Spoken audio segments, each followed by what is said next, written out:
Kumusta sa lahat, mahal na mga manunood, tinatanggap ko kayo sa aking channel. Si Guldem Yaman, na nalaman na ikinasal sina Ozgay Girl at Ken Yaman, ay dinala sa ospital.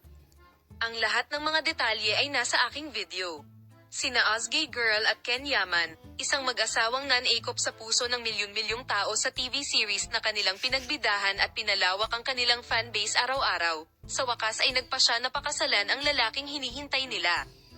Sina Yaman at Ozgay Girl, isa sa pinakakilalang aktor ng Turkey, ay nasa agenda ng magazine dahil ang isang mag-asawa ay napapabalitang matagal ng nagmamahalan. Ang relasyon ng mag-asawa ay nabighani sa kanilang mga tagahanga sa mga romantikong sandali na madalas ibinahagi sa mga social network.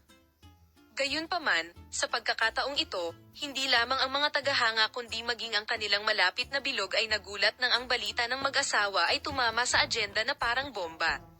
Isa sa mga taong labis na humanga nang malaman nila ang tungkol sa desisyon ni Ken Yaman at Ozgay Girl na magpakasal ay ang ina ni Ken Yaman na si Golden Yaman. Laking gulat ng ina ng sikat na aktor nang malaman ng tungkol sa malaking tao ng kanyang anak, at nagkasakit ito at agad na dinala sa ospital.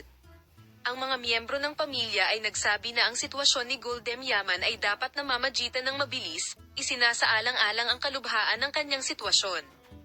Nang naospital si Guldem Yaman, nadagdagan ang pagkabalisa ng pamilya. Habang naghihintay ang ama ni Ken Yaman at iba pang mga kamag-anak na bumuti ang kalagayan ng kalusugan ni Golden Hanem, nagkaroon ng malaking alon ng suporta sa social media. Dito na tayo sa dulo ng ating video. Makita ka sa mga bagong video.